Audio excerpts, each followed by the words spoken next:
I'm like, I really like this drip tip, but the O-ring is too beefy. So I'm sitting there trying to fit it in. Someone told me I can get it in. You just gotta force it, right? It was like that, and then I didn't want to break it. I'm just like pushing against the cap, and then my coworker comes in through the door, and he's like, "Just juice it up," and I'm like, "God damn, this is like we just did a porno scene." Right at work. Right at work. Right at the shop at the counter. And we're live. You saw it there first. It was one, yeah. That said, yeah, this is your finished product. Oh yeah, hey, what's up? Welcome to the Plumes of Hazard. I'm Foobaca. I'm the Angstful Vapor. Understudy 77. Howdy. Well, thanks for everybody come out tonight. I wanted to. We're going to switch the show up just a little bit this week, and we're going to bring in our guest a little bit early because he's kind of a special, special guy. So let's cam this guy up.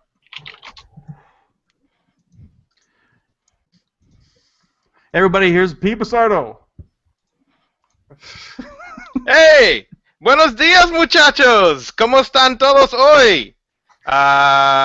No sé. Hola. I apparently typoed my post, guys. I'm sorry. This is Felipe Buscando, not Busardo. I think I typoed that.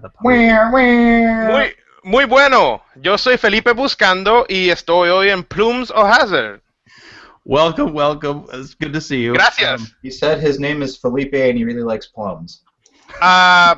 People mad in chat. ¿Qué pasó? No like Felipe. Well, I don't know why. We have another person who just jumped in, so let me show him up here too. Oh, he cammed the wrong person. I did. How you doing, Phil? Oh wait, Phil, we did tell you got to unmute himself. Yep. Sorry, Phil, you got to unmute yourself, bro. No, okay, I think I'm unmuted now. Yep. There you go. All right. Howdy, Phil. You see, you got a couple people. I'm watching the chat, and you did definitely get a couple people. Yeah. my Spanish is very lacking. The only thing I can remember from Spanish class in high school is yo tengo un libro y un perro, which is I think I have a book and a dog, right? Is that what yeah. It's not very. Oh, and donde está el baño? I know that one. Donde está el baño? Una más cerveza, por favor. Yeah, I know that one too. Donde está el baño is essential, man. Yeah, I got nothing. Oh man, well, welcome, Phil. I really appreciate you stopping in to say howdy. Absolutely, guys. Thanks for having me on. So we are going to try to find Mass Blast wherever he went. I think he went to change. Sure. Let's jump right into it. Ahmed, do you have any news for this week's? Yeah, I mean the thing I was talking about earlier, the cap, and the ring. Well, anyway, I got the Halo IGO W cap by Capital Caps, and I got I just really like this drip tip. I didn't know who made it or anything, but apparently it's called a Contrabetus drip tip. I'm like, that sounds like fucking Konami's got some blood sugar issues. Diabetes. I just sometimes in this industry I do not understand the names of products. No. That's fair. No. I'm sure Phil's seen a few strangely named things in his day. We've watched. I believe I've seen Phil vape off of a few strangely shaped things. Oh yeah, the Graham Noodle comes to mind. Yes, that would be the one that comes to mind. Over there in all its wooden glory. I should always have that in my hand. Basically, if you don't have a tobe, now it looks like a tobe. Your IGO W. No, it's an IGO tobe. Yeah, it's actually pretty sweet. It's got adjustable airflow in the slots. Looks just like a tobe. Actually, but the airflow control's on the top of the removable piece, which I think is actually smarter than what the tobe's got. But yeah, that's actually not bad. Deal with it. Deal with it. Deal with it indeed. So, did you pull out the wooden mud, Phil? Is that what you were doing? Of course I did. I just dropped it too. Here. Oh wait, here you go. There it is. Nice. All of its wooden glory. That button at the bottom, that little red button, is just problematic. That's at the top, by the way, not the bottom. I'm not sure how you look at your particular unit. Hey, so is this thing correct? Oh, wait, hang on. This is Rich from the Vapors Knoll. How are you guys doing? Wait, hang on. Hold up. What's up, Rich? Shit. There we go. I'm back. Much better. I like that hat. Was Phil just showing a wood penis? What did I just come back to? Welcome back, Matt. Holy shit! Wow. The things you missed when your brother Felipe is in town. I know, my friend. I still say that this is really, really poorly designed. Now, if I had done this, this would have been a bottom feeder, and if you squeezed the two little nuts down here, it would have shot the e-liquid out the top. That's how I would have designed it anyway. That would have been terribly perfect. It's really easy to get some spit back. I mean, you may need a whiteboard. Well, I love the fact that our show takes these turns sometimes. That's good. Definitely. Oh boy. Besides your top cap, Ahmed, you got anything else going on? Did you say you had a beat to pimp or something? Well, we don't have a definitive date yet, but thank you to everyone who's watching who did come out to my first meet in Henley. It was a bit of a bomb, I'll admit, but I had fun because pretty much everyone I invited showed up, I think, except for one person, but no other like neutral folk came in. But when that happens, I'll probably by next week I'll have an update on when the next one is. I'm thinking it's next Thursday. We're moving them to Thursdays because nobody wants to hang out on Tuesday. Those bastards. I will keep you all posted on that. Well, we do have, obviously their evening is taken up by Plumes on Mondays, and there's things going on. It's cool. All right, anything else before I head into mine? Yeah, and you got a book written here, man. I do have a little bit of a book. I'm not going to read it. We share some of that book too, so. Yeah. Wait, we share. Yeah, something? we're like an autograph in the book. Okay, maybe not. So no, not that. I have a new toy that I bought for myself. So I am coming up on my 1-year vaporversary, and I bought myself something cool. A couple of weeks early. Congratulations. Thank you, sir. Thank you, sir. And I will say that between you and Grim Green, two of the inspirations to get me involved in more of the hobbyist side. Who was that other guy? It's some dude named Grim. Some strange name. I don't know what's going on with that guy. But no, and to get the fangirling aside for just a minute, you really did help me get into the exciting sort of hobbyist part of it, which is what was key to me to get off of the smoke. So props, and thank you very much. You're very welcome. So this is the Rose, and it is a fantastic device. The short of it is that. You've been talking about this so much over the last couple of days. I want to buy raspberry in it. It actually, you know what? There's not raspberry in it. You dick. You got muted. Damn right. So there's not raspberry in it, surprisingly enough. That was the first thing I put in it to make, to do comparisons and whatnot, to get a juice that's my favorite. But there's Parliament Funkadelic in here right now. Let's see. So what I will say is this is a Silica build. It's a lot K-funny in sort of the way it runs, but it's designed really, really smartly. There's not been a whole lot of them out. I think there's only, 3 reviews on YouTube about it. I know Todd's done one, Safer Vapors has done one, and I think Scott did one as well. I get you 69. But so that said, that's why I did have a bit of a book written out here, because I wanted to show this thing off and show it to some people, because I think it's really, really cool. It offers a few things that the K-Fun doesn't, which I think is cool. And as everybody knows, I am a big K-Fun fanboy, as is a couple other people in this hangout. One of the things that's like, yeah, exactly, Sean and Mass too. Well, Mass is less of a fanboy. Phil too, right? Aren't you? Yeah. Me? I love my K-Funs. Yeah.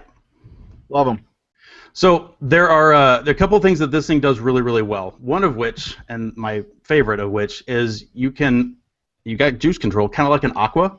The top cap will control your juice flow to your deck, and then the other thing is, and my hands are sweaty at the moment, you can unthread the bottom and rewick and recoil and not have to drain your tank. That's one of the biggest things that the K-Fun's got going against it right now. That's one of the things that I just hate about it. That actually just happened today. I was vaping away in this, and I was like, I'm going to switch back over to my Raspberry, my K-Fun. Hit. The wick spoiled, right? So I need to swap my cotton out. And so I proceeded to freaking drain the whole damn thing and wash it out and take it all apart and then rewick it. So that's one of the things this thing's got going for it. Unthread the bottom deck, you pop it right off, rewick it, and then the other thing that's kind of cool is it ships with this guy, which looks small, doesn't it? But it's solid stainless steel, and this thing weighs about 3 Zoros. It's really, really heavy, but it's really functional too. So not only, yeah, sorry, the Mass Mods Medi, my bad. So not only is it a cool little stand, it's threaded 510 on one side, and on the other side, it's similar size, but there's no threading. And what it is made for is taking your drip tip and plopping it in straight down, and then using that as a stand to do your filling while you're rebuilding your other thing or whatever. So that's cool. It's also got a cutout on the side that helps you unthread the base, which is obviously you can fully tear down the whole thing and take it apart. Drop the base. Drop the base. I think I'm going to sell my Typhon for it. You probably should. I wouldn't be surprised. I know you love your gear and you like swapping things around. And Lit already said he'd buy my Typhon. Oh, is that right? Mm-hmm. Sweet. That's why I ordered one, because he said he'd buy it if I didn't like it. Sure. Well, it's supposed to be really good. I know, Phil, that was one of the first ones that I saw you using on that you really, really liked on your review channel, right? Yeah, you used that Typhon for a long time. The Typhon was terrific. It's still terrific. It's one of my more favorite atomizers, but it's kind of been replaced by the K-Fun design now for a little while. But I do want to go back to it because I want to use it during the I review. Same company who's making the Typhoon make the regulated device now called the I, and yeah, I want to use it with that. Sure. So a couple more points I was going to mention. It is adjustable airflow on the outside. The bottom ring has got a little slot right there. You can adjust all the way up to 2 millimeters, which makes it a lot more airy than the K-Fun if you want it to, or you can crank it down and have the normal K-Fun light sort of drag on it, which I like as well. The deck is huge, and I'm not going to try to make the camera autofocus for it, but the deck is really quite big. Plenty of room for building either dual or more coils. There's a guy out there called Just Poo that had a 6-coil run going in this thing, which is kind of madness, but not really my speed. But it's easy to do. Airflow from the bottom, just like the K-Fun. It's freaking sweet. The downsides, and I'll skip the rest of the pros because there's a lot of them, but the downsides, first is price. It is not a cheap atomizer. This is a small run thing coming out of the UK, and they run $200. Ooh, $200. But you do get the cool stand. God, yeah, great stand. Right, you get a cool stand. You get stand. And you get something that's a little different than everybody else's got, which some people find pleasure in having. I know some people in this room really like to have things that other people don't like to have. Sean. Yeah. It's also that is something I should mention too. It is also not small, so it's very similar to the Typhon or the Typhoon in size. It is significantly taller than the K-Fun Lite, not by much, but by a bit, 5 or 6 millimeters probably. And the other thing that's maybe a slight con to some people is you can't replace the drip tip. So the 510 is just not there because this is all one piece down to your upper chimney, so you can reliably adjust your juice control. Kind of like the Aqua, the Aqua's got the replaceable drip tip, but that also means that sometimes it gets a little slippy slidey. It's like the Aqua mixed with the Ithaca mixed with the K-Fun. Mm-hmm. Oh, and that's one thing that is kind of cool about it. So the build deck, while it's round, it's got no posts. You actually take your coil legs and you stick them straight down into 2 little holes in the deck, and there's grub screws on the side that tighten down on it, which makes it a lot more open inside the deck and gives you a lot more room. So because there's no posts there, they attach from the bottom. It's really easy to do too. It's really not difficult to do at all. I did it in the first try, really quite easily. So I'll shut up about my happy little toy. Oh, so the bottom line is it's freaking fantastic. It is my judgment on it so far after the last 4 or 5 days that I've had it is it's awesome. It's better than a K-Fun, but I don't know if it's better than 2 K-Funs. So I think we have a new winning quote from you for the show. It's significantly taller, not by much. It is significant, but not by a lot. It's not double in size or anything, but it's not 1 millimeter either, right? It's a little bit different. And that's not the bottom line because wasn't because The Rock said so. It was not because The Rock said so. So you're wrong. So you're wrong. No. You're wrong. How much did you say you paid for that? 200 beans. 200 beans. Because they have them on Fast Tech now for $1.95. What is this? We got Vapor Joe in? Who let Vapor Joe in? What's going on? What the hell's going on? I didn't even talk about this other thing. It comes so the other thing I was going to mention is something that I've seen, actually, like a couple threads of it come up recently on ECR that I found kind of interesting, is stupid things you've heard at a B&M. And one of them was specifically one of the threads I jotted down here was his name was HX Core, and he said, quote, "We're out of 24 milligrams in that flavor, but you can just mix these 2 bottles of 12 milligram juice and it'll give you 24 milligram juice." Oh my God. Yeah. These are the people that you're buying nicotine from, people. That's not how things work. Just so you don't know, and if anybody in the chat doesn't know, that's not how solutions work.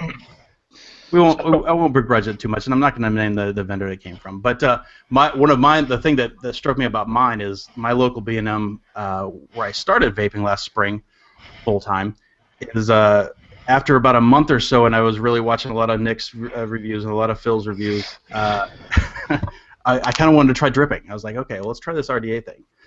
And so I rolled up there. I was like, hey, this is what I want to do. And the answer that I got from the owner was, "Nah, we don't really carry those rebuildable things. What's the point?" Wah, wah. While I'm sure 80+% of his business probably comes from Egos. That has stopped me from going back in there the last 6 months. Build long-term customers, right? You know, have their full step.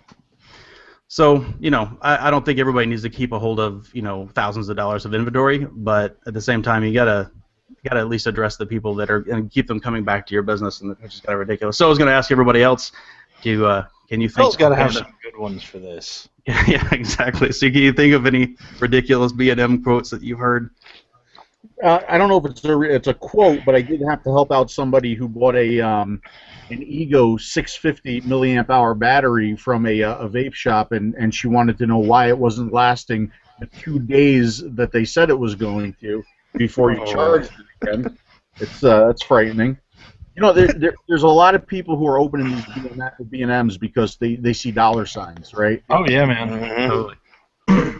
They're not in it for the right reason. They don't have a full appreciation and understanding for what they're selling, and that's not a really good thing. I mean, because if you have somebody coming off the street who wants to quit, legitimately wants to quit, they may not get the information and the guidance that they need, and it could be dangerous too. Yep. Oh, dude, we see it a lot around here, man. Maryland blew up recently with shops. Not literally. Not literally. Yeah, literally might be nice though.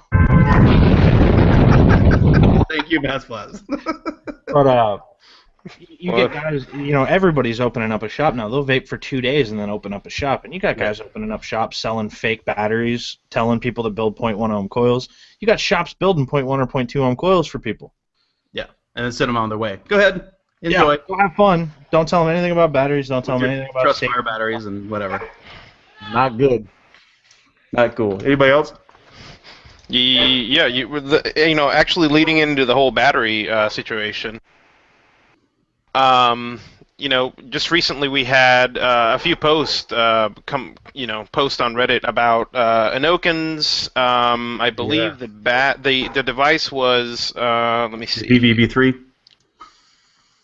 Oh yeah, it was the iTaste VV 3.0. Okay, and Inokin or Inokin, however you guys want to say it, is stating that it's an 800 mAh battery capacity. Okay, and the guy got kind of curious why the battery wasn't not lasting 2 days like in Phil's case, but he just thought it was kind of low at what he was vaping at. And so he went ahead and popped it open, and inside, I will link the picture. in chat was that battery right there. And it states it's a 680 milliamp hour battery. By the looks of it, it looks kind of like this that I'm holding up on the screen right now. This is just a bigger version. Get them dogs. Sorry, my dogs are going a little crazy over there. Yeah, it looks like a Turnigy NanoSpec, 680 mAh battery. So he was kind of perplexed that they're selling a device for 800 mAh, and they're claiming 800, and it's only a 680 mAh battery. Mm-hmm. So he sent an email to them, and their official response, which just blew up, was the question's been brought up. Hold on a sec. To be fair, it was their PR guy repeating what he had heard from the engineer. That's correct. Yes, and basically, he got a response back, and he said the iTaste 3.0 battery is a high rate discharge battery and not a normal 3.5 volt, quote unquote. On this battery, the 680 mAh is the battery capacity when maximum electric current is reached. However, when a smaller electric current is used, then the battery capacity is extended and is 800 mAh. And if you know any basics about battery and battery capacity and battery safety and stuff like that, you know that the rating for the milliamp hours is a static rating regardless of the discharge rate, okay? And there was a lot of back and forth about this. And the example they provided was, well, when the voltage is at 5 volts and you use it, let's say, for example, a 1.5 ohm clearomizer, it will use a larger electric current than when you use a 2.1 ohm clearomizer, provided, it's a standard with the, that comes with the 3.0 VV. And then the electric current is smaller, and the battery capacity is 800 mAh. The mold for the battery is 800 mAh, but with high drain, the suppliers labeled the batteries at 680. Now, I have heard some people say, well, the battery in this is rated at 700 mAh. So sometimes with some of the AWs, the 350s, but I get comparable battery life to a 900 mAh battery. Okay, but unless the manufacturer is misprinting what that capacity of that battery is, that's not going to happen.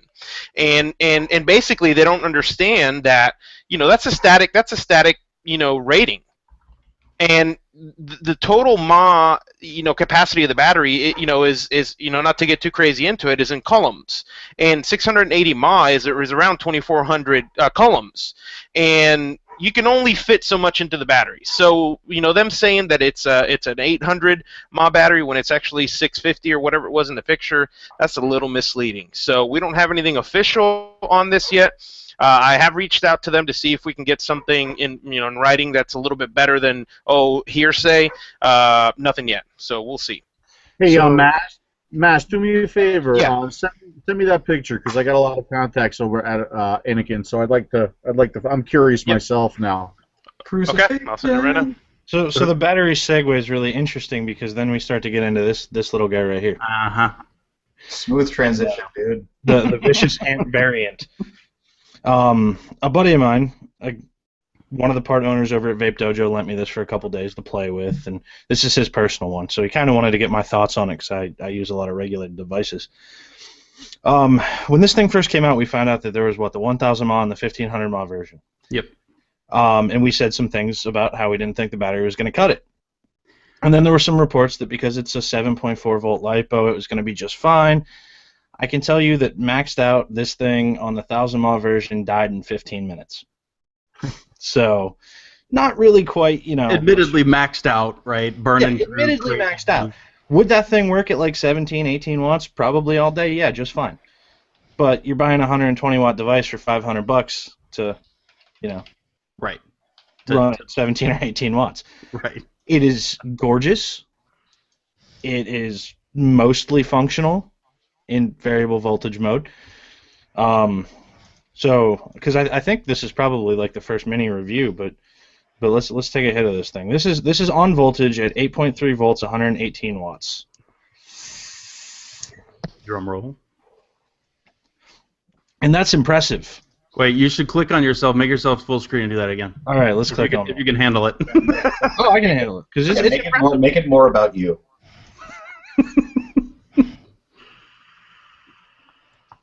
This thing's very impressive in variable voltage.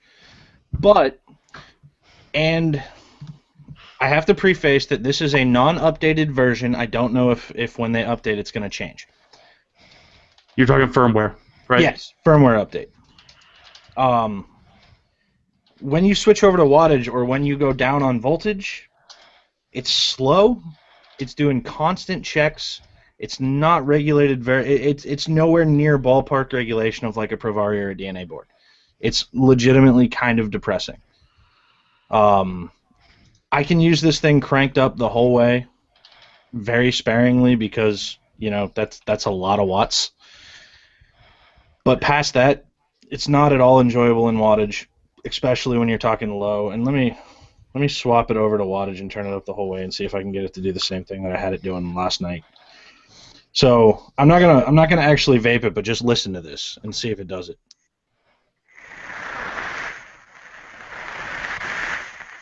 You hear that cut on?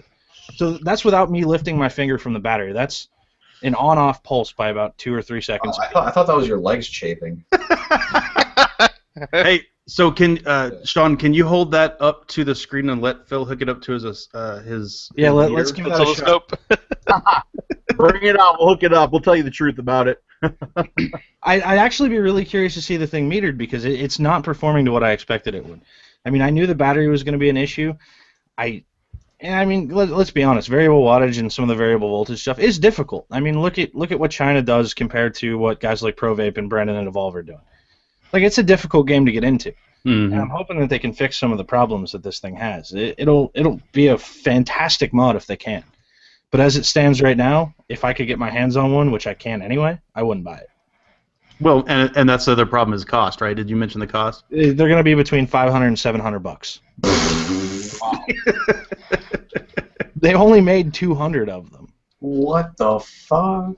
They come with 2 batteries, but they're you have to charge them with an RC charger. So here's a battery pack for this thing. They have to be charged with an RC.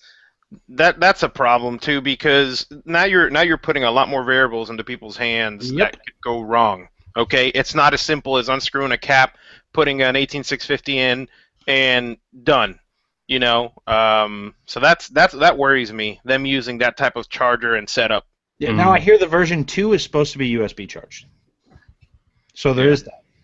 That's all I'm going to say on that, though. I don't.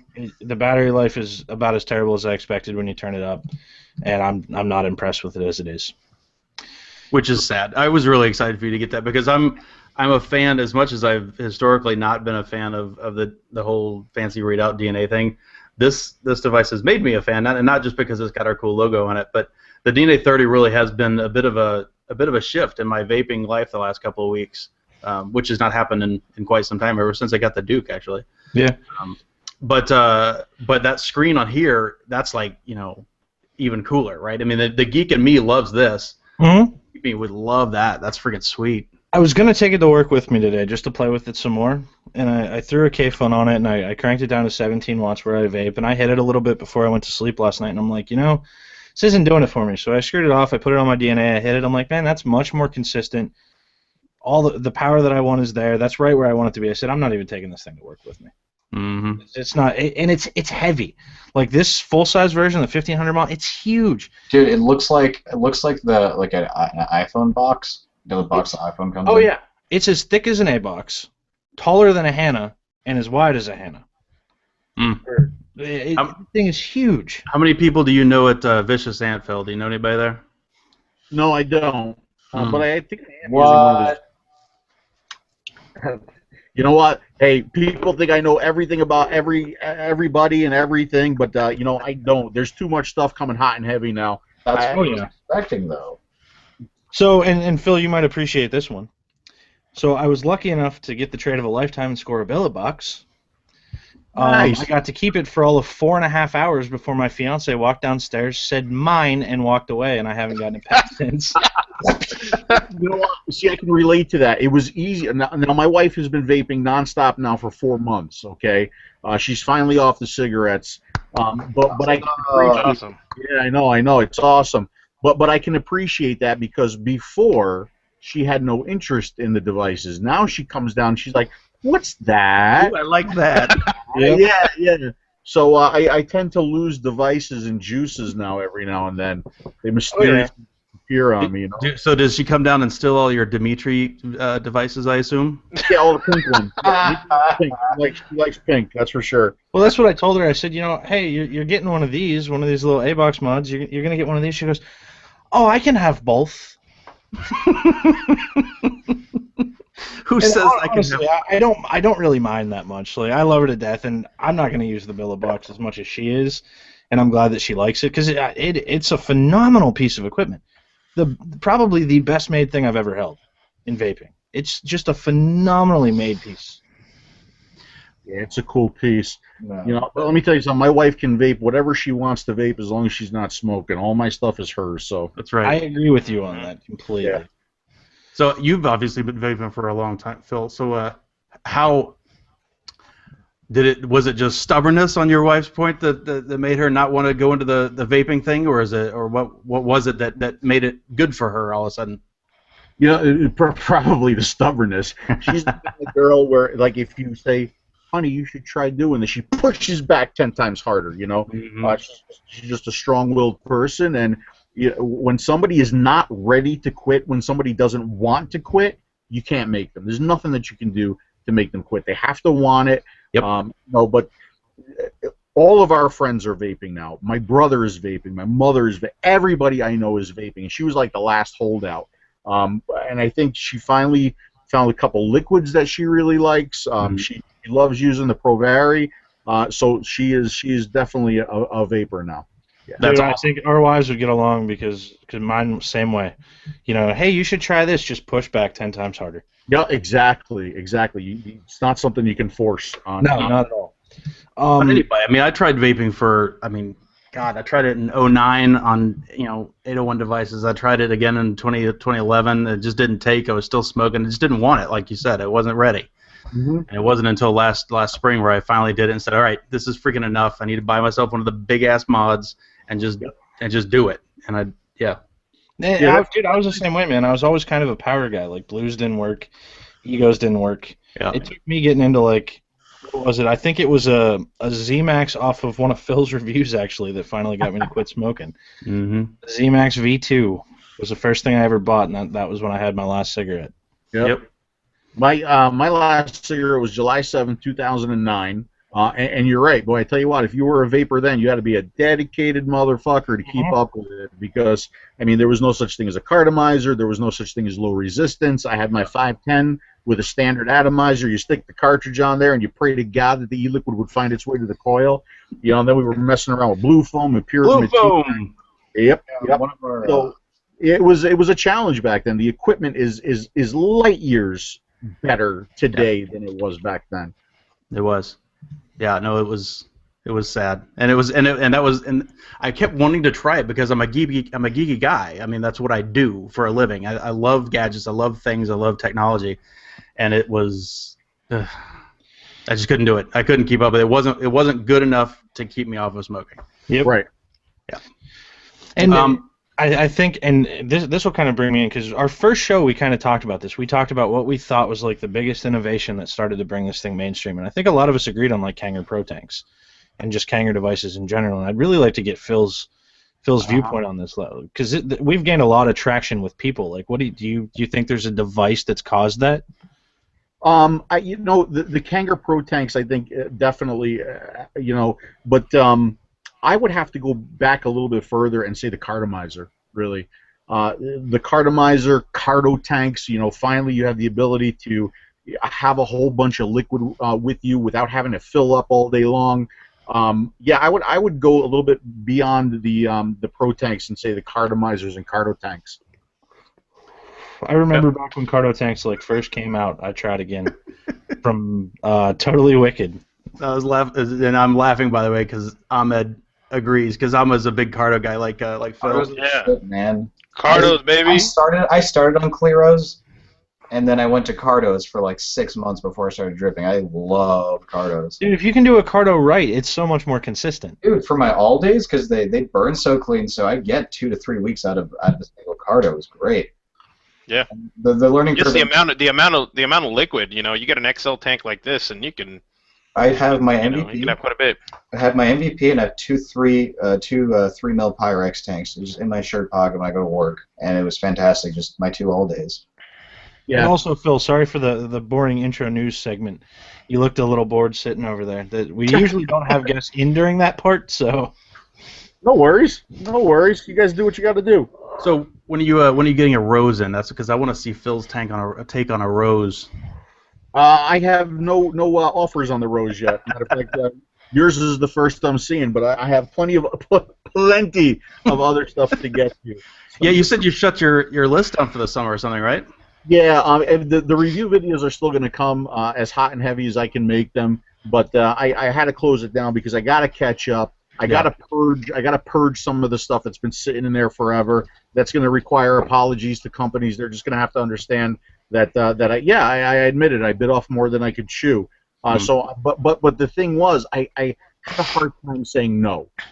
And it wasn't because, believe me, it wasn't because I just wanted a whole bunch of free stuff, because that's not what I'm all about. It was just saying no to some people is a big challenge, because like this device is their baby, you know. Yeah. Or this vendor, you know, you say no to them, and they're like, but it does this and it does that, and we really want you to look at it, because I mean, I understand what they're all about. I mean, I get the fact that you know, whether it be a good review or a bad review, there's no such thing as bad publicity. So the shop or the manufacturer or the mod builder, they're getting a lot of publicity, a lot of you know, a lot of exposure from the reviews. So, you know, I get why they're doing it, but I can't keep up, especially now with all of the meets and all of the things that I'm getting invited to, you know, to do event videos and the reviews on top of it and all the correspondence. It's extremely overwhelming. So I have to learn how to say no a lot more. But, you know, I mean, if a device is like, I called it vape shattering, you know, I'm still accepting them. I'll get to them when I can. Like the new Evic Supreme just came in today, and I'm going to actually take a look at that now, because I don't think I've ever gotten as much email and questions on a device that I have with this new Evic. I guess it's going to be a wildly popular device. I hope so, and I did see a review a little while back on it. It was that the guy, I think it was Twisted 420 that had it, said it was way like a lot more solidly built. He thought it was going to be a good device. Yeah, I've got it. Here it is in the box. The box still has the plastic wrap on it. So, yeah. So that's an interesting question, though, right? Because you have such a backlog in the kind of list that you have, like it seems like you find yourself starting and getting like the Pro Tank 2 as the Pro Tank 3 comes out. And how does that kind of affect things? It sucks, man. Because by the time I get to review the V1, the V75 is already out, you know. It's a challenge, but when I do get to that particular review, I'll usually go back to the vendor or the manufacturer and say, hey, look, do you have any updates? Is this the most recent version? So that I'm not I mean, yeah, I'm still going to review old product. People still want me to review old product. Like this right here. Yep. I'm using a Rio. How long has the Rio been out? Forever. Yeah, right. And I was given one of these at Mountain Oak Vapor, and it's in the review queue, and people want me to look at it. They want me to review it. They want me to talk about it. Now, I don't know if these are fanboys of the Rio or people who are actually thinking about buying one, but you know, I tend to do what the community wants me to. Every now and then I got to break up and do something just for me to keep myself interested in this game. But you know, I'm going to take a look at the Rio. I mean, you know, and I don't think that's actually a bad thing, because if you are, I think if you're just a little bit behind the curve of everything that's coming out, you know, people like myself that watched your videos when I first started vaping are actually seeing something that's already kind of out and tried and tested, and maybe some of the things are already worked out, and then you go and review it and give your thoughts about it. And if I'm coming in as a newcomer, you know, I think I would be a little bit scared of the newest, shiniest, greatest. You know, so if you go with something that's already been reviewed, I think you can, and I think that's why you're getting a lot of the community saying, hey, yeah, we want you to review these because it's new people starting up and they search and they find your videos. So yeah, Mass, to be honest with you, I am not going to be the guy who, like, as soon as something comes out, I want to throw a review out there. That's just not me. That's just not how I do things. I want to take the time to go through the other stuff in the queue, but I want to take the time to use the product. I don't have to have the first review on the internet of a device. I don't care about that. What I care about is just putting some good information out there. Yeah, sure. And I think just going back to the point, I think that's what draws a lot of newcomers to your videos because they're not necessarily bleeding edge. All the new stuff that's coming out, and believe it or not, there's less and less people doing that because more and more people are like, oh, look what I just got. It's not even out in the market yet. Look what I'm going to put the first review up on YouTube so when people search, I get the most hits because there's not another one out there, I mean, it depends on why you're into this business and why you're into vaping, but I think that helps a lot having a lot of those reviews that stick around because they come out 6 months into the product already being out, and I think that's way more beneficial for a person starting out because now you can say, hey, see this flavor wick here? I remove it. Okay, why do I remove it? Because of this. Things that maybe have already worked themselves out where the person, because I think that's the number one thing that turns people away from vaping is they just get frustrated. They get frustrated with the device, they get frustrated with what they're using, and they just throw their hands up and say, I'm done with this. It's a lot easier to pull one out of the pack and light up. There's just so much shit too, man. So much shit. But there's another good point to Phil, man, because Phil, you have got to be the guy who taught everybody who wants to do something like this or like our show that people will watch an hour-and-a-half thing on vaping on YouTube. Well, I appreciate that. When I first started doing the videos, and I don't know if I've ever talked to you about any of this, live and in person, but I used to get beat up all the time. Your videos are too long. Your videos are too long. And I never changed the way I did things because I want to go over every aspect of that device as I possibly can. I want you to know how it feels in the hand. Ergonomically, how does it work out for you? What's it like to push the button? How heavy is it? Because, if you don't have access to a vape shop, if you're thinking about ordering something online, you don't know what these things feel like. You don't know how big they are. You don't know anything about them. So I really wanted to be complete in the information that I give you. And I got a great email, and this is going back a few months ago. I got an email from a woman who was blind, okay? And she says, I want you to know how much I appreciate how much detail that you go into with these reviews because I can almost see the device. And I was like, wow, that's pretty cool. Yeah. So yeah, I'm not changing anything. Hey, look, if you don't want to sit through a 40-minute video, go watch another reviewer. I've got no problems with that. This is not about subscription count. This is not about anything like that. For me, this is about helping people quit smoking. It's doing things your way. It's doing things the way that you want to do it. We're all the same way. Trust me, we get it. Yeah, no, totally. And you're the kind of viewer. I don't understand the criticism that it's too long because you're the kind of guy that I'll throw in my second monitor and work, and I'll watch, just sit there and listen while I'm watching. I'll glance over and check it out sometimes or whatever. But that I can totally see where the sight impaired lady was talking about. Because it's the same way. I don't have to necessarily keep glued on you all the time because I know what you're doing. I know, because you're describing it really well in an audio format, which is great. And I assume that probably has something to do with the fact that you were in audio for a while, right? Still am. Well, I was as a hobby, I was a nightclub DJ, but I've always been an engineer. So I do system design, system configuration, speech recognition design and development, and I do some audio work, and I do some voiceover work too. Right, which is really cool. And you know what? Before we get off the reviewing thing real quick, I don't know who else in here watching. I know Phil doesn't because he tries to not watch a lot of other reviewers, which is commendable and fine. But the Safer Vapors broke up recently. This last week, which really, really made me sad. They were some of my very favorite. When I go back and I start thinking about the top 3 or 4 people that I always listen to when they come out on YouTube, it's Nick, it's Grim, it's Phil, it's Todd, and Safer Vapors recently has been one of my favorite ones because they're freaking hilarious. And those guys broke up, and that made me sad. Aw. Well, now you get to watch 2 separate shows. It's true. They are going and doing their own thing. They were just going different directions creatively, I think was the idea. But so off the review side for a second. Yeah. I'm really curious, and I'm gonna phrase this specifically. Just how bad has doing this fucked up your life and your Facebook? Doing this whole effort? The whole vape fame thing. Oh, the vape fame thing. First of all, you guys are calling me famous. I'm not calling me famous, that's for sure. I always tell everybody the same thing. I clean my own house, I cook my own food, I mow my own grass, and I wipe my own ass. There's nothing famous about me. But I mean, it's been kind of unique. I mean, for me to go to an event like ECC is the perfect example.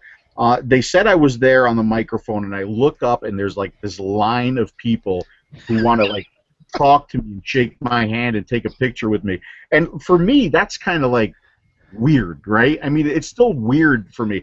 I appreciate the the intent there. I appreciate the fact that I'm helping people out, but I'm just a regular guy who likes to make these silly videos and help people out with vaping. It's funny, but man. As far as how it's affected me, just time. I literally have no more free time for myself.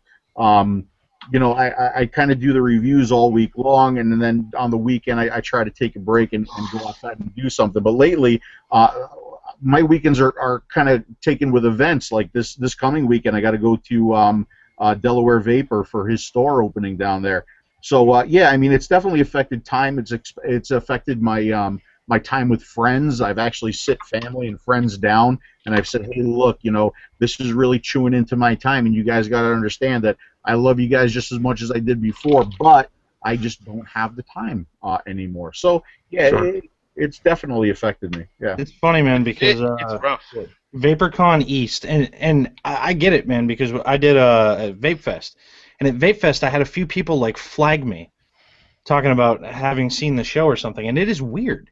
Yeah. But it's funny, though, because a buddy of mine at VaporCon East, I know I had talked to you for a little while, and then I went and sat down, and my buddy goes and talks to you, and he was a fairly new vapor at the time, and he sits down afterward, and he goes, oh, my God. Oh, my God. I just met Phil Busardo. Wow.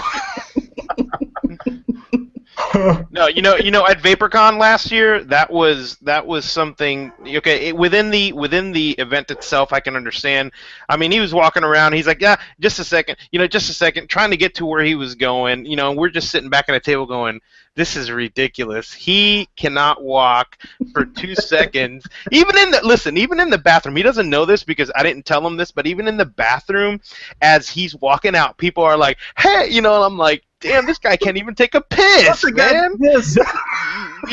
So it was crazy because we went to lunch, and we had this thing where we were gonna do the skit with Felipe Buscando and Phil, and we were trying to find a time to do it. And we just said, you know what? If he's got a million things going on, no worries. If we do it, we do it. If not, no big deal. Okay. So we were eating lunch. And he came up, and I believe you were with some of your friends, and came into the restaurant. There was a little bit of a wait, and you went across the street to a bar or something like that. And it wasn't even 3 minutes between the one place and the other. Word had gotten back. There was already a line of people going to where you were at to take pictures and say hi and do all this other stuff. And, Goss basically goes over there, and he goes, hey, you come here. You need to take a picture. You need to go talk to this guy, and that's where we did our picture and said hi and bye, and we were on our way. But long story short, we ended up getting to do the clicky lamp video, the hotel lamp video that we reviewed, and that was at 11:30 at night. Okay. He had all his camera equipment. I believe you just had gotten done filming your interview with Zen. Probably. in the room, yeah, and you were walking back down, and we were like, hey, do you wanna do this? And you're like, we could tell that you were just exhausted from just all the meet and greet and just not being able to walk 2 feet. Do you ever get a chance to, when you're at these meets, to kind of go hide somewhere and decompress? Because First of all, I mean, I am so appreciative for the response that I get. I mean, appreciative, humbled by it, but without a doubt. But no, I don't. Usually when I get to the event, I'm on. Okay, I am on until I start drinking myself to the floor at the end of the night. That's decompression right there. Yeah, because you know why? Look. And I don't want this to sound the wrong way, but let's say you have a certain celebrity and you meet that celebrity, if that celebrity is a dick to you, okay, or if that celebrity, he doesn't come across the way you thought the celebrity would be, right? You would have such a bad taste in your mouth. You would be upset. That. I never want anybody to meet me and come out feeling like that. Yeah. I care about each of you guys so much, and I appreciate the situation or the position that you've put me in. That's how I show my appreciation. I am on from the moment I get into that event until the moment that I leave. I will never say no to a picture. The autograph still that kind of blows me away because I have the handwriting of a 3-year-old. But, yeah, I mean, I want you to enjoy meeting me the same way I'm enjoying meeting you. That's the way I want it to be. But I mean, as far as I don't get to decompress. I might go out to like lunch or to dinner, with some people or just like one person. But I mean, even like how I cover the events now, I can't cover the events the way I used to. I try to get some interviews in, I try to get some pictures, but I mean, I can't shop, I can't look down at the tables, right. I can't check out what's going on. Without a camera in your face, anyway, right? Yeah, I joke around at the meets. I'm like, you go to a big meet like Bash, and I'll tell somebody, I heard they're selling vape gear here, but I haven't seen any of it. So yeah, it's definitely been a wild ride, man. A wild ride. I was thinking of getting and we didn't have the time, but I was honestly thinking of getting a shirt for the first time that I met you that said, I came to meet DJ Miami, and all I got was pbusardo. But I didn't have time to do that, But it was, to be in all honesty, very humble guy. And when for anyone who hasn't met you, don't be afraid to go up and say hi to Phil, because that skit that we did that night, that was, in my mind, that was pushing it. Like, with time, he was like, I want to get the fuck out of here, man. I'm just trying to escape this hotel when nobody's watching, and now we sit there, and we're doing this skit, and here come like 100 people coming down the stairs yelling all kinds of stuff while we're trying to do the skit, and it was like, oh man, I feel so bad. He just got trapped. It was same thing. It was great. People, man, never feel bad, and never be like embarrassed or scared to come up to me and say hello. I have that a lot. Somebody will come, hey, my friend wants to say hello to you, but they're shy or they're embarrassed. Oh my God, I'm the last person in the world that you have to be shy and embarrassed to meet. A lot of people say, we feel like we know you. We've watched so many of your videos. We've spent so much time with you on YouTube. We feel like we know you. You do, because the guy in the video is the same exact guy you're going to get in real life. There's no difference. I'm just, that guy. General rule for anybody watching, too, that I learned when I was doing a whole bunch of stuff with music is, man, if you go up to somebody and you talk to them like they're a person rather than a celebrity, your response is going to be a very good conversation. Yeah. I mean, you'll have a good conversation otherwise, but I've talked to this guy. He's a person, and I know he would probably very much respect just being talked to like a person. Yep. All right, so we got some of the soft questions out of the way, Phil. I'd like to ask you a little bit of a harder one. Dude. Well, one moment first, because I got to tell you, man, we're going to send you a mask to wear on your first day at the next con. Okay, I'm game. That way you can walk Well, around and see stuff. He already wore the Dimitri mask at ViperCon, walking around. Yeah, but that's another guy everybody knows. Yeah, true. Sure. Oh, I have a good question for Phil. Okay. It's not vaping related at all, but. Oh yeah. Ask this one first. So, Phil, in this question, your wife does not exist, right? And the only way. This is the only way you can carry on the pbusardo line, you know, little like Italian babies, whatever. So it's the only way your name can live on. Which Spice Girl do you impregnate? Somebody else asked me a Spice Girl question. Where the hell is Spice Girl? Oh, they were totally jacking my swag then. Scary. Scary. All right. And why? Because her name is Scary. Come on, man, that shit is weak. Maybe if I was a bigger Spice Girls fan, I'd be able to better answer that question. All right, so here's the big question that I had. So this is from this is what I'm going to go ahead and read this one from our IRC chat. This is from Stefan Didak, I think is his last name. He said, I noticed that you already submitted your comment to the FDA, while a lot of us are still waiting for a full analysis to cover hard-hitting points that we want to make. Don't you fear that you may have left off some hard-hitting points uncovered in your comment?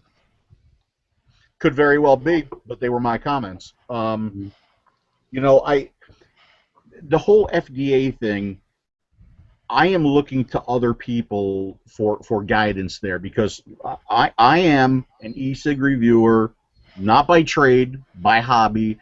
I am an engineer by trade. I am not a politician, okay? I don't know the workings of politics. This is why I don't get all of that involved with advocacy, because I'm the kind of guy who's going to go to one of these board meetings and get so frustrated I'm going to stand up and tell everybody to go fuck themselves, because I just get so frustrated when I read the nonsense, when I look at the nonsense, that it's not fun for me, okay? This needs to continue to be fun for me. That's why I'm so appreciative that there are groups and there are people out there who are focusing on the advocacy. You know, I wrote this in a written interview at one point. I think it's okay to be a die-hard fisherman, yet not have gone to any Save the Oceans meetings, okay? Yes, this is very, very important. This is a huge topic. This is something that we need to take action on, but I can't be the one that's going to guide you on the action. I have to get the information from other people and kind of put that information out in my videos and on tasteyourjuice.com, and of course my Facebook too. And you know, I mean, I'm watching Kasa real close. I'm getting some pointers and some tips. I'm actually working with Rip Tripper on an idea that he has, which I think is a fantastic idea, and you're going to hear more about that real soon. But as far as did I potentially leave out some hard-hitting things? Yeah, absolutely. Again, I'm not a politician. So I spoke from the heart, and I put in there what I thought was important. So there you go. Sure. I have two completely unrelated notes on that. One, do you know any of the guys from the Vaping Militia? Have they talked to you? They're cool guys. We had them on a couple shows ago. We had Joe Barnett on. Very good guy. Very passionate. And knows his stuff about this. And two, man, you gotta tell Rip Trippers to message us back. Yeah. That would be slip as nips. Yeah, he's in my cell phone now, so yeah, I know. So what's it doing at rings? On too. That is a fabulous question, Mast. What's that? What's it doing at what's it doing at rings when he calls you? What's it go? What's it say? Sick as tits. No, I don't have time to change ringtones, man. No, he has a different ringtone for every for Rip, for every coil build he does. So that would be too many ringtones. outside of your reviews, we'll go back to kind of a light question or an easier question for you. Outside of the reviews, go-to setup. Go-to setup. And right. juice. You know, I gotta tell you to ask the question a different way, okay? Because my go-to setup is the setup that I'm reviewing at the time. Okay, because I don't get a chance to use a lot of my favorites because I'm always reviewing something new. So ask the question like this. Phil, if everything in your collection was stolen today, what would you go out and rebuy tomorrow? That's Probably the way. the Pravari. Okay, Bingo. Phil, if everything in your collection was stolen... My job is to repeat the computer. It would be a Provari and a K-Fun. I would be a very, very happy vapor with a Provari and a K-Fun. That's all I need. So as a follow-up to that, that's a fabulous combination. The follow-up to that, Project 2501 wants to know what your dream mod is. So forget the fact, so okay, everything was stolen, and you don't have the money to buy a Provari, but if you could create your dream mod, would it be something on the market or something new and different? It would be something new and different. I think they're coming. See, I like the DNA devices, all right? I like the headroom that the DNA devices have, the DNA 20, the DNA 30. My DNAs typically don't see anything past 15, okay? But what I want is DNA power, but with step down as well, okay? And I think we're going to start to see that with the SX350 chips. I know I've got some devices coming in. There are definitely devices that are starting to meet that market, because I think it's an important market segment. Because when people ask me what should I buy, my question back is always, how are you going to use it, right? Yeah. Because if you're going to sub-ohm, if you're going to be at 3 ohms, it kind of depends on what you want to buy. But I would like to see that one device to go from a beginning vapor all the way up to, we'll say, an advanced sub-ohmer and kind of cover all the bases. And I think we're getting close, but I don't think we're there yet. Nope. Yeah, we need. That's kind of what buck circuit is important. And it's like 2 volts to 8 volts.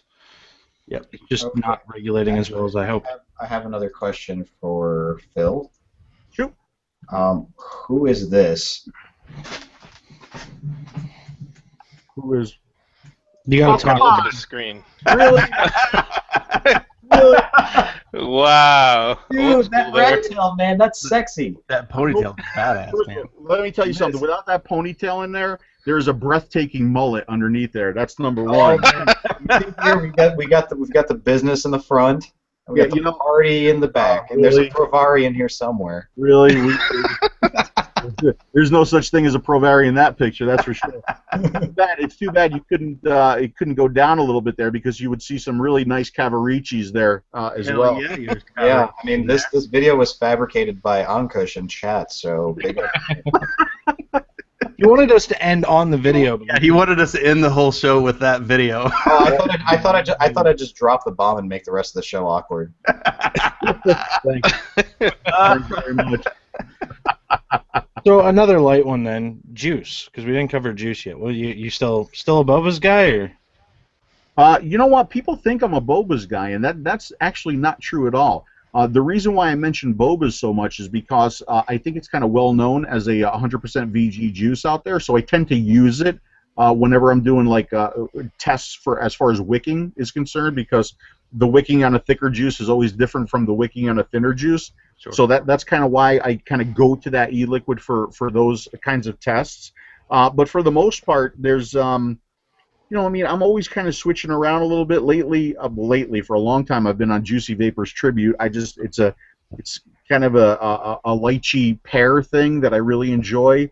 I like some of the stuff from Good Life Vapor, like their Deadly Sin. I really like that.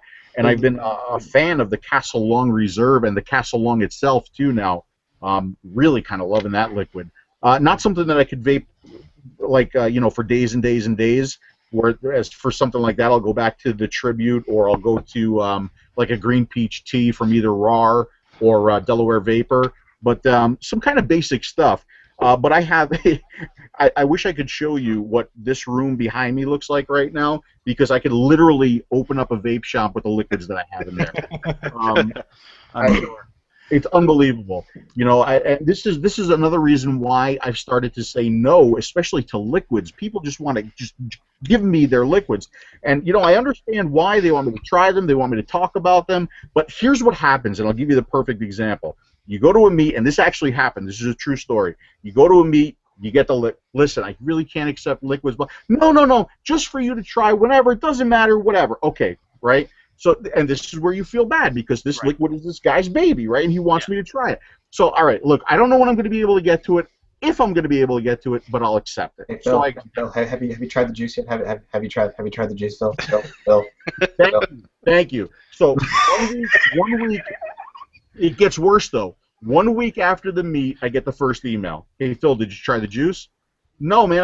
I told you, I'm going to try to get to it. No promises, but okay, no problem, Phil. It was just for you to try whenever. Okay.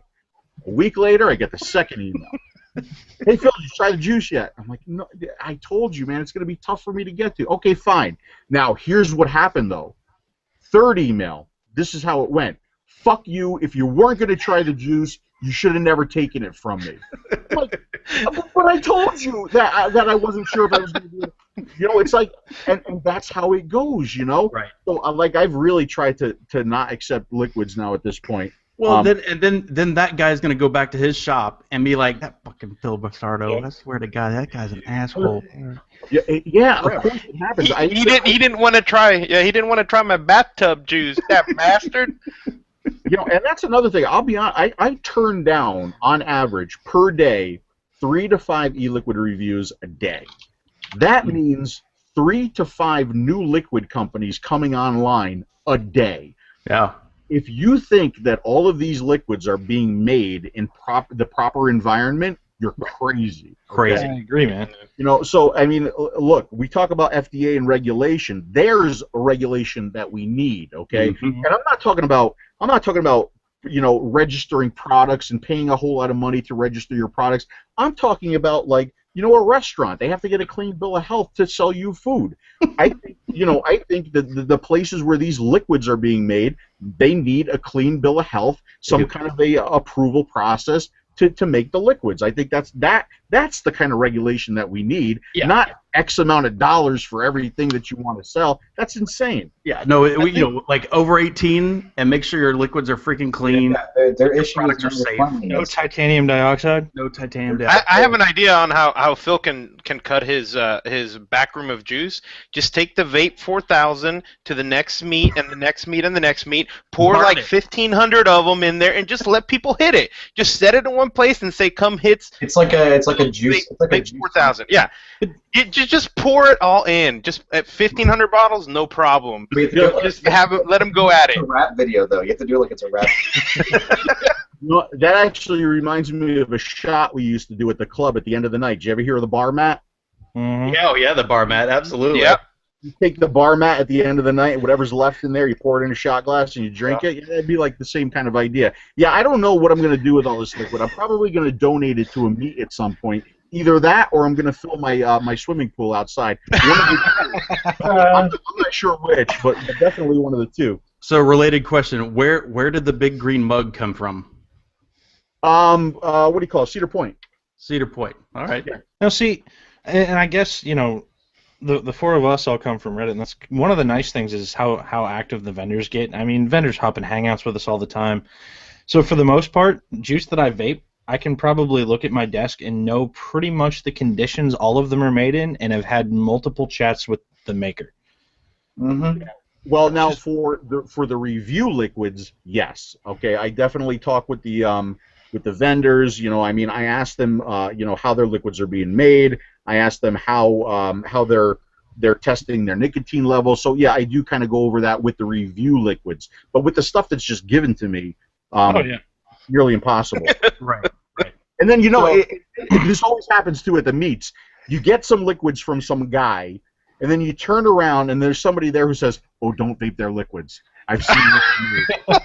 You really shouldn't vape their liquids." And I'm like, oh my God, could you imagine how this stuff is being made out there? In my mother's bathtub.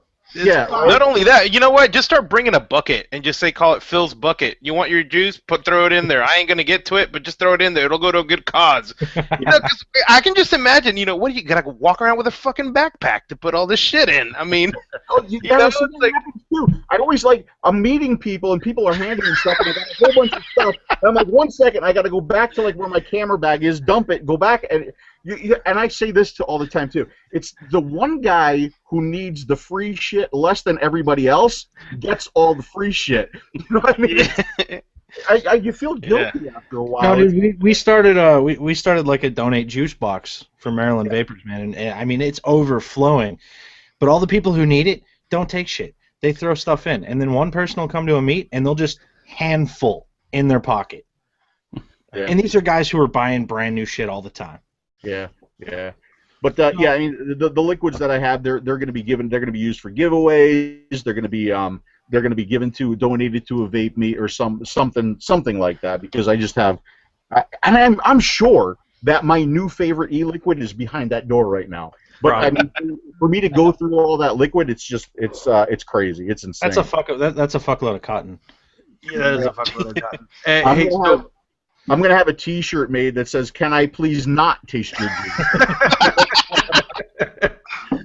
So Phil, on the topic of signature, you said you've been weirded out by having some signatures. You know, people sign your stuff. Wanks wants to know, how many breasts have you signed? 3. 3. Yeah. 3. Not the same girl, right? Yeah, that was. Is that actually? Hold on, I need to think about that. When I say 3, is that actually 6? No, it would be 3 autographs. Luckily, the shirt did not come all the way down, because some of them really shouldn't take them all the way down. He's signing down here instead of up here. There were 3 cleavage autographs there for sure. Yeah. Good to know. My stomach. So before we run out of time, we got to talk Pro Vape, right? Yes, we do need to talk Pro Vape. I'm going to kind of give you the reins on this to talk a little bit, though, and we'll chime in. Yeah. So the short of it is, the Provari was my 1-month gift to myself for no smoking. Right. It was the nice thing that was on the market that I wanted to buy.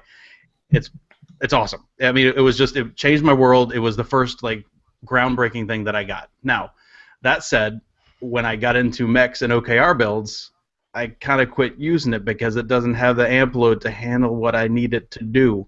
Right. But after watching your video the other day, I was like, you know what?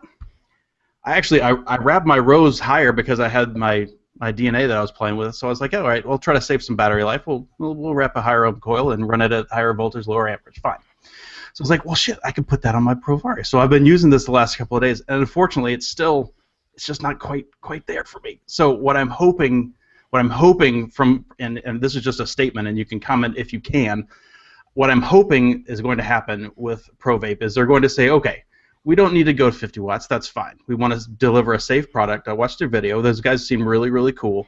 But what I want it to do is I want it to be able to go to, say, 20 to 30 watts and have a 6 amp limit or something that I can run my rebuildables on, but still get my freaking Provari, which I love and I will never sell. That's what I want. Yeah. Yeah.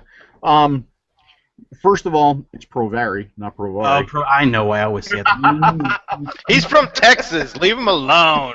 Well, you know, a lot of people call it that, but it's vary for variable. Okay. Variable, sure. Yeah. So, you know, first of all, the tour and the look that they gave me into the inner workings of Pro Vape was like unprecedented. I'm so appreciative for that. But I can't say a whole lot about the device. I will say this, you know, a lot of the issues that people have with the Provari have been addressed, but it's still not going to be the device for everybody, okay? Sure. But it's got some really cool, really unique things going on in it that haven't been done before. So I think it's going to be well received by the community, and of course it's going to be, you know, hated by some. But what are you going to do? You know. So, of course. So that the side group chat. I asked you a question that I didn't want to ask out loud. Can you check that, Phil? What's that? Can you check that side chat? Group chat? Yeah. What do we got here? Where is it? The very bottom. Last question. Something that you're allowed to show or not? Am I allowed to show it? The thing that you showed us earlier, could you show that? Whoa, the poster? Oh, the poster? Yeah, that's just a joke. Of course, I don't know. I don't think that's private. Let's see. Hold on. It's actually, I dropped it on the floor here. Yeah, this is the. Can you see it? Okay, I know there's a little bit of a glare. Okay. Yeah. But this is the new Provari version 2.75. For all of those people who wanted more buttons on the Provari, This one has 1, 2, 3, 4, 5, 6, 7, 8, 9, 10. This one has 10 buttons on it. Okay. It does a whole bunch of new things. Let's see. It will actually make your breakfast for you, and it must do that because it says it right there. It also functions as a cell phone or a tablet. It does that. Not only does it control watts and read ohms, it can also tell your fortune. That's right there. Button 9 will actually bitch and whine about other PVs for you. That's button number 9. Oh, Sean's gonna love that one. He's gonna be hitting that son of a bitch all the time. Don't get worn out, man. Yeah, the ProVary 2.75, it goes to 400 watts, which I think is kind of a. I kind of think that's they stole the legal vape 4000. Well, only 400, not 4000, and it goes to negative 50 ohms, which is kind of a nice feature there to have. Here, it's easy to use too. Getting through our 2,458-page user manual is a cinch. So there it is, right there. The ProVary 2.75 for you guys. It also looks like it's ribbed for her pleasure. So absolutely. Well, the button. So we have another question that came in. Somebody wants to know what scent your tanning lotion is. Actually, I don't use tanning lotion. I just have naturally greasy Italian skin, so no tanning lotion is required. Oh, man, it's all the gabagool. I think I have a little gabagool, I got a little bit of shine right here on my forehead tonight. I don't know what that's all about, but yeah. It's Google you got any other ones for him? Because I know you're very busy. My head looks a lot like that too, Phil. Sometimes it gets a little shine. That's a beautiful head you have there. Thank you. So let's see, where did that question go? I don't even remember where the question is, but I remember the question. So Pete, how much fun is it to tell people how to enter these damn contests every time? Because you say that every damn video. So there are emails that I get that really make me lose faith in humanity at times. I'm not gonna lie to you. It's unbelievable. How difficult can it be to get a contest entry to contest@tasteyourjuice.com? The entry in the subject line, damn it. In the subject line, and people, it's amazing what they'll do to try to get my attention in the contest entry too. They'll put stars and asterisks and all kinds of stuff, and tell me what a nice guy I am. It's random, folks. It's all random. Yeah. So do we have any other ones? Because I have a phenomenal last question. I don't. I've got one. Bird is a word. Asked where in Jersey you're from originally. Can you say that, or is that creepy? No, not at all. Lodi, New Jersey is where I'm from originally. All right. So you can get back to work. I just got in a phenomenal last question though. Awesome. I like the phenomenal question. To inspire other vapors, what's the most inspirational vaping story you have? What's the most? Oh man, there have been so many of them. I don't know. I love that email that I got from the blind woman. This plaque behind me right here was. This is a great one because this was given to me at Con or Bash or whatever. But it's like this beautiful plaque thanking me. About how I helped them quit smoking, because a lot of people come up to me, and I think this is why you get so many people who want to take a picture or want to shake your hand, because it's very emotional for people.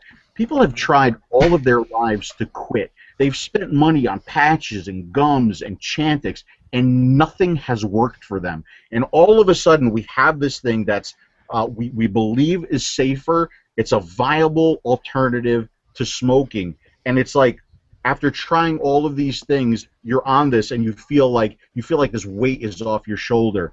So I think it's kind of an emotional thing. And when I was given that, and I was reading it, I don't remember if it was Bash or Con or whatever. I mean, I got all teary-eyed when I was reading this, and I had to go all the way across the room to bring this. And I was kind of stationed at the VP Live, the vape team area, and I'm down with this plaque, and I'm like bawling my eyes out because I just read it, and Kevin is looking at me. He goes, "Oh my God, what happened?" Because he thought I had some kind of bizarre fight or something like, and I'm like, here, and he reads and he's like, oh, okay, I get it. So they're all emotional. When I went to Sky Vapor, an older woman comes up to me. She goes, I just want to thank you, and she starts bawling her eyes out, and she's hugging me, and she goes, you helped my husband quit smoking. It is emotional, and then when you tie in the fact that you're actually at a meet and actually talking to people, because I get great emails all the time, but when you're talking to somebody, it's that much more emotional. So yeah, it's just and people will say you made me quit smoking. No, I will never take credit for that. I make people do nothing. I don't have the ability to reach through this camera and knock the cigarettes out of your hand. I can't do that. You give yourself credit for quitting smoking. Maybe I helped, maybe I guided a little bit, but give yourself the credit for actually doing the quitting, because that's on you. Well, totally, and that's why I prefaced my thing earlier. My one fanboy thing I let myself say was you were what kind of helped me get excited about the hobbyist side, right? Yeah. Getting my hands in there and friggin' twiddling around and figuring out Ohm's law and all that kind of crap. I mean, that's what that intrigue and the being able to switch the habit from something that was going to kill me to something that is much harm reduction, or however you want to phrase it. That switch was what let me do it. I couldn't do it just by putting smokes down. There's too much stress in my life. There's too much stress in everybody's life to just stop most of the time. Oh yeah, dude. I remember pulling up videos on my big screen TV so that I could learn about something before I went to try to buy it from a shop. Yeah, just watching these videos and seeing what I could figure out before I made it. And I mean, honestly, man, you have helped a lot of people. Yeah, for that you get major props from all of us for Definitely. Sure. Yep, I am so appreciative for that. I'll tell you another quick story.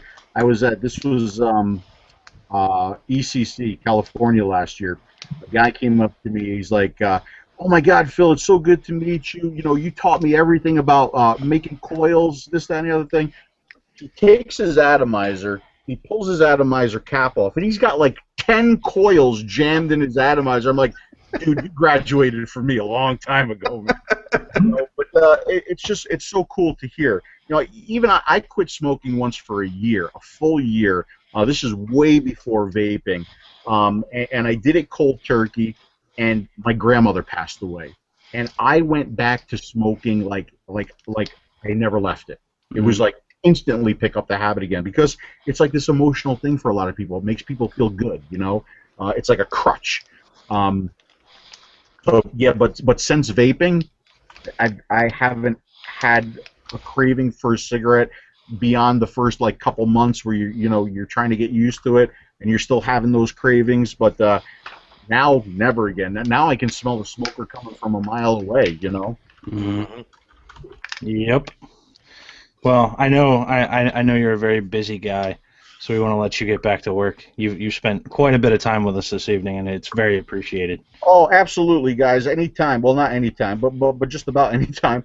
As a matter of fact, I was just reviewing this bad boy here before I got with you guys, and I started editing the video, and that's where it stands. The video is actually behind you guys right now. Nice. You're gonna tell everybody what it is? Sure. It's the Wizard Evolved is actually a piece that I bring to all of the meets, because I love putting this thing in people's hands and just having them feel it and hold it, because it's all titanium. The titanium one, yeah. And it is unbelievably light. And I just like to see the reaction on people when they hold this. Well, he's coming out with a new one, and that's it right here. This is the Wizard's Apprentice Evolved version 2. Okay, so this is going to use a DNA 30, and it's not titanium, it's stainless. Okay, and he's putting this out May 15th, so I kind of wanted to get the video out there for him. Yeah, and that's what I'm working on right now. We'll look forward to seeing that, man. That's Cool. That's exciting. Yeah, thank you very much again. Thanks, man. Appreciate it. You guys are very welcome. Thank you so much for having me on. Have a good one. Thank your wife for us. Tell her thank you for letting you come on. I will. I'll be sure to do that. Thanks, guys. Good night. All right. Take care. All right. Well, So we still have tech time tonight, right? We're going to be a little long tonight. let's go. We can do this right now. We're gonna be a little long. We're doing it live. Well, this is not exactly a long, involved one. No. Nope. It was a lot of fun, man. Like, But serious knowledge to be dropped in this TechTime. For all you battery dummies. Holy crap! I think this one will be helpful for just about everybody. You see Militia Man's comment just then? What was it? Let's see. He just watched his dad die in the hospital bed, nearly comatose from lung cancer. Vaping is going to hopefully keep me from the same fate. I hope so, man. I really do. Me too, man. That's why any of us has stopped. I'm sure. That's not. I mean, I've got a family, man. I just can't imagine doing that to them. Doing something voluntary like smoking. It's, man, it's tough. Yeah. Wow. All right. We got some lovely views coming from Mass here. Mm-hmm. He didn't clean up beforehand. Well, he sets it up in case you didn't see the post. Well, and the reason. Let me. So while he's continuing to set up, important note that I was waiting until later to talk about. So we do pretty good live Monday nights. We get quite a lot of live viewers, but there's a lot of you guys who watch on YouTube in like a 24-hour period. So we wanted to kind of throw it out because we do the show for you guys, not necessarily for the most convenient time for us. But if any of you guys who watch afterward would like to kind of propose a day change or a time change or whatever, we'll see what we can do. So we're never against that. Leave a comment on the video, shoot us a message on Reddit, wherever. Yeah. But, if we get like this huge movement to move to like Tuesday or Wednesday nights, cool. We'll move. Let's do this. I'll start a thread on our sub. Okay. And people can just comment on there, and I'll put the link in the chat here in a minute. Maybe we can put that. Not a Redditor. Comment on this video. Yeah, that'll work too. Email. That'll work too. I've got. Maybe we can get the link into the video description too when we post it. Yeah, I'll do that. Cool. Okay, are we ready? Yeah, I'm ready. Okay, so first thing I'm going to do is I'm going to what we're doing tonight is we're going to rewrap your 18650 battery. I have one here that's got some of the wrap already coming off here and then on the bottom.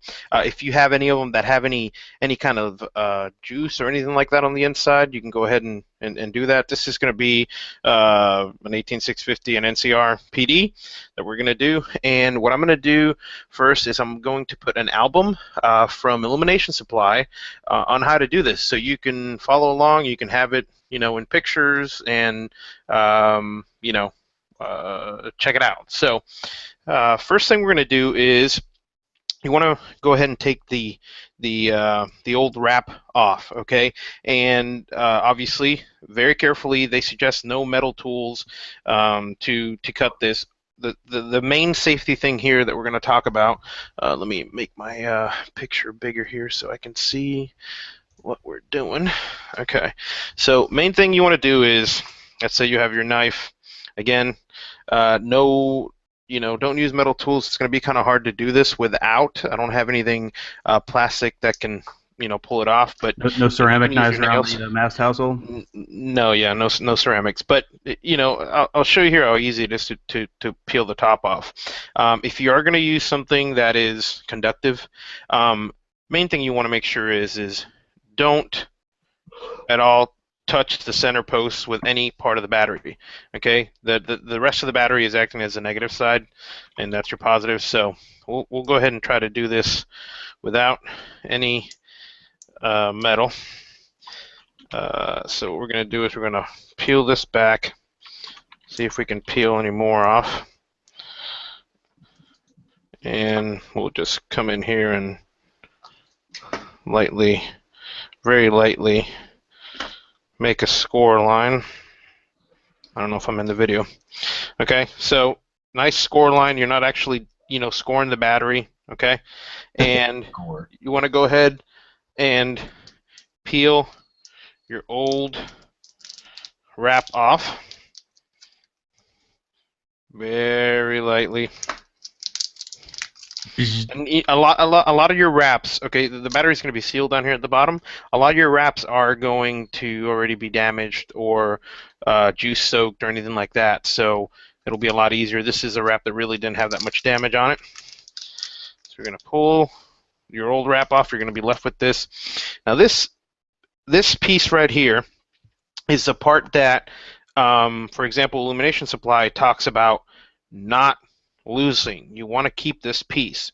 The reason you want to do that is this protects, okay, your center post from the negative side of the battery or anything touching down in here or getting jammed in or getting any of the wrap in there. Okay, there's your battery, there's your QR code, and usually they'll have markings or anything like that. Now we know from our wrap that this was a NCR 18650 PD. Okay, you want to try to keep your wrap so you can relabel the new battery on the new wrap. Okay, something they didn't mention, but I'd like to do is, so you've got your wrap off. You can see you have some fingerprints on it and stuff like that. I'm going to move this off to the side, and you're going to take a little bit of alcohol and just very lightly, the side of the battery down here, you don't have to go all the way to the top, just lightly clean any of your fingerprints off. Okay, wait a second. Wipe it off. What that's going to do is that's going to allow that new wrap to basically stick on there and not move. It's a heat shrink, so it's going to shrink around it. You're going to have two different sizes. You're going to have a length, should I say. You're going to have one that's a ribbon like this, okay? Or you can buy the ones from Illumination Supply that are pre-cut, and you still have to cut off a little bit off of those, like you saw in the link that I posted. And basically what you want to do is you can, kind of measure. We'll do it with the other side that I cut straight. You want to kind of measure and leave about 1/8 of an inch. I don't remember exactly what they call for there, on each side of the battery. And what that's going to do is it's going to allow the wrap to go over the top of the battery and the bottom of the battery. Okay, so that protects it. So you can mark it, cut it. I have one already cut. You split it open a little bit. Okay, and you're going to insert the battery, and you're going to want to get it. That was so hot. Okay, yeah, baby. You're going to want to get it so you have the lip that can go over. So this needs to go down a little bit more. Okay, you want to take your little protective washer here, and you want to put it back down. And a lot of these are either a black plastic or notice I'm using something that's rubber here to push this down. Okay, and what this wrap is going to do is it's going to come over and wrap all the way around. Now, what you don't want to do is you don't want to push it so far down where the wrap is covering your center post, because when this heat shrinks, it's gonna seal on the top like this. Okay. Matt, somebody just asked if you can use vinyl. Vinyl for the wrap? I think so. I'm not sure. I think the vinyl, depending on the thickness, this is kind of more of a plastic, so you might be able to use vinyl. I just suggest using. I mean, they're like $1 something for a pack of 10, so they're very inexpensive. I don't know about using vinyl. I have used vinyl before. But in thicker applications, kind of for like an arcade and stuff like that to cover. So this might be a type of vinyl. I'm not 100% sure. I know it's more plasticky feeling. I think the battery wraps are PVC, if I recall. PVC, okay, yeah. So it's more of a plasticky feeling.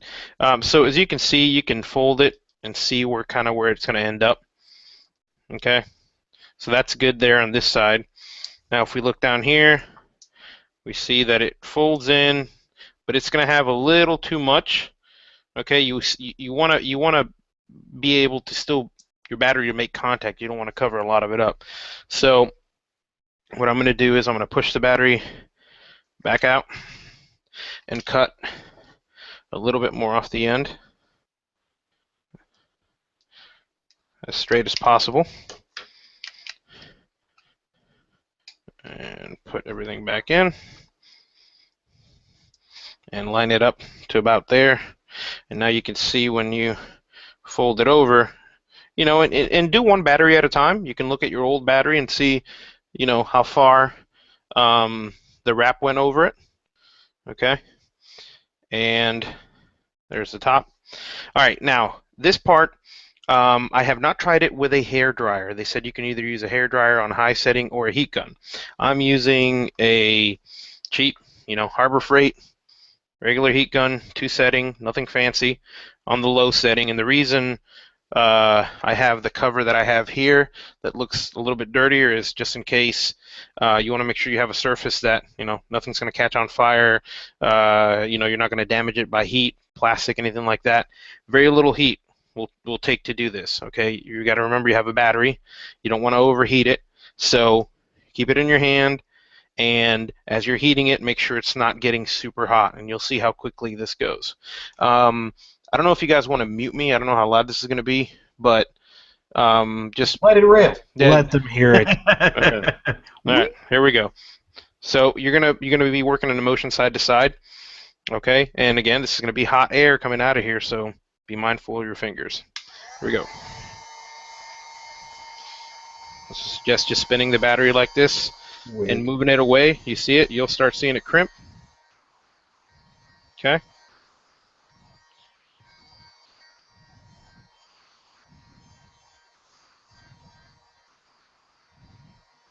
Okay, that side's not completely crimped, but we're going to move over down here to get, kind of like the whole, you guys will see it there in a second, you'll see it change.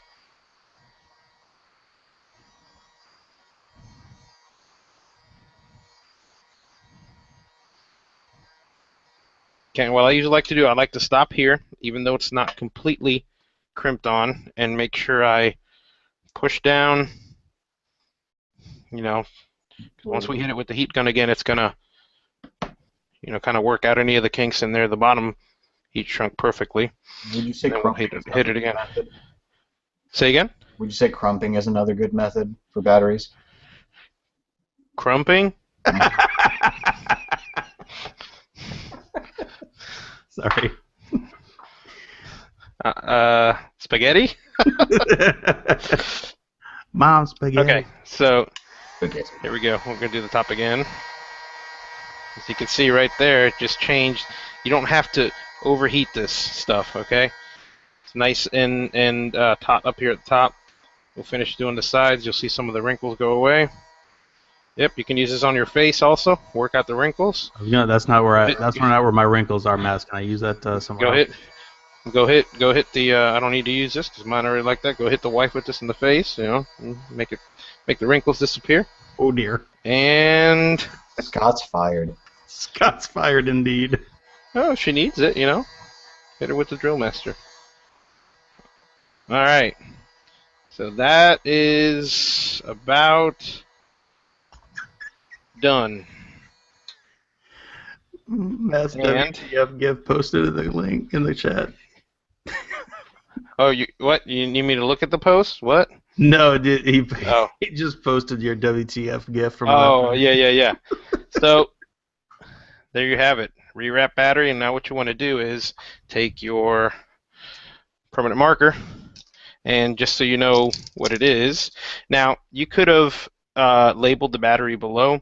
On the metal itself. The reason I don't like doing that is because some of these you're not going to always get the same shade. I mean, you can barely see the QR code through there, so it's nice to know what battery it was. So I like label them on the top. So we'll do, and I'm doing this under a light here. Let's see if my chicken scratch comes out. I don't know if you can do it if you found this mess, but when I've marked my batteries based by like age, so that way I can know which ones are the old ones and they're going to be on their way out. And I've found out that Sharpies will rub off pretty easily. Yes. Just handle them. So I throw just a wrap of clear Scotch tape around it, and that seems like it keeps that. And this was these old panties. They have it kind of like laser etched or printed on the PVC itself. You also, if you have any of the newer VTC 5s and you need to rewrap them, they'll have a sticker. Okay, and you can actually pull the sticker off, rewrap them, and put the sticker back on. Now, can you label it before you put it on the battery? I just talked about that. You're not paying attention? No. Is the air too thin up there for you? It is. Damn. Yes. Okay. So So yes, you can label it beforehand on the metal on the battery, but depending on what kind of material you get to wrap the battery in, it might not be translucent enough to show through. For example, you can barely see the QR code there. No, man. I didn't ask to put it on the battery. Can you put it on the wrap when it's flat? Before you put the wrap on the battery? I wouldn't, because this is gonna shrink. So you're going to end up with something written like this, probably about... Actually, you know what? Let's try this shit right now. See what happens to it. I want to go back and talk about the old panties you were just talking about. Are those like the granny ones that she does, only breaks out once every few weeks? You got those? No, actually, you got those on the panty.